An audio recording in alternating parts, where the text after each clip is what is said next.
ربي اشرح لي صدري ويسر لي أمري واحلل عقدة من لساني يفقهوا قولي. Assalamu alaikum wa rahmatullahi wa barakatuhu. Allah'ın sizlerге сәлемі, рахымы, мейірімі болсын. Кезекті тағы бір хадисіміз жомарттық жайлы. Бұхари мен Муслимнен жеткен хадисте пайғамбар саллаллаху алейхи ва саллям айтады: "Ма ми яуми юсбиху фиhi ibadu illa malakani yanzilani fayaqulu ahaduhuma Allahumma a'ti munfiqan khalafan wa yaqulu al-akharu Allahumma a'ti mumsikan talafan." Арайлап таң атып, Рахманның құлдары ұйқыдан оянып жатқанда дейді, Алланың қалауы, екі періште түсіп бұлай дұға жасайды екен. Біріншісі: Аллахым,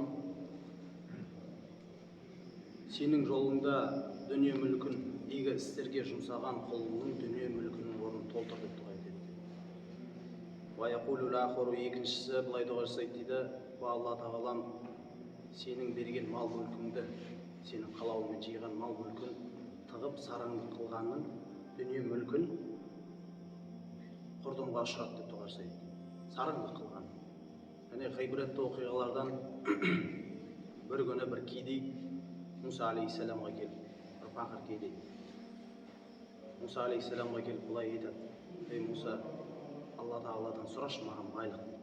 Маған мына өмірде байлық сұрашы, жағдайымды түзеп алайын." Муса алейхиссалам Тур тауына барып, Алла тағаладан сұрайды. Алла тағала әлгі кісіге екі таңдау береді. Ол байлықты мына өмірде берейін бе, ақыретте берейін бе деп. Муса алейхиссалам әлгі кісіге айтқанда, әлгі кісі айтады: "Маған байлықты мына дүниеде керек, мына дүниеде берсін." Муса алейхиссалам оған не дейді? Сен одан да ең хайырлысын, дұрыс бағыт көрсетеді да, сен одан да ең хайырлысы ақыретке сұра.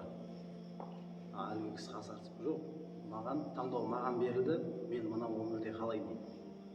Сөйтіп Алланың қалауымен оған байлық осы дүниеде беріледі. Бірақ әлгі кісі көп уақыт өтпей байиды, және ол байып қана қоймай, сол байлығын Алланың игі істеріне жұмсайды, Алланың разылығы бар жерлерге. Мысалға бір кедейге барып көмектеседі, қарызға батқанға қарызын өтейді. Әлгі көмектескен сайын байлық одан сайын артады. Қанша берді, сонша артады. Ол әрі қарай жасай береді. Мешітке, медресе, кедей кепшік қарызға батқан, үй жоққа үй салып береді. Осы нәрселерге қатты мән береді. Өзіне бір тиын да жатпайды. Әлгі бай. Осылай жасай беріп, күндердің бір күні ол қайтыс болады әлгі кісі. Сонда Муса алейхиссалам түсіне кіреді.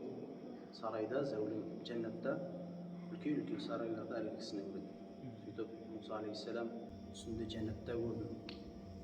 Ал сіз оған дүниені, мына мал мүлікті мына дүниеде ғана бердіңіз ғой дегенде, мен оған дүние мүлікті бердім, бірақ ол сол дүние мүлікті менің разылығым бар жерлерге ғана жұмсады дейді. Өзіне бір тиын да жатпай, ол сол мен берген ризық, мал мүлікпен, байлықпен ол жәннаттағы зәулім сарайларды сатып алды деген. Көрдіңіздер ма? Бізге барлық нәрсе негізі Алладан, біз өзімізде Алланымыз. Сізде егер қазір мал мүлік, дүние, байлық сізде бар болса, ол сіздікі емес. Ол да Алланыкі. Сіздің өзіңізде тіпті қатын балашаға бәрі Алланыкі. Ол қашан сіздікі болады, мал мүлік, дүние, оны Алла жолында жұмсаған кезде сіздікі. Ақыретке жасап. Бұда да бір үлкен мәселе болды. Риягершілік деген нәрсе араласса, ол басқа әңгіме. Тек қана Алла разылығы үшін деген нәрсе жүректе соғып қойды.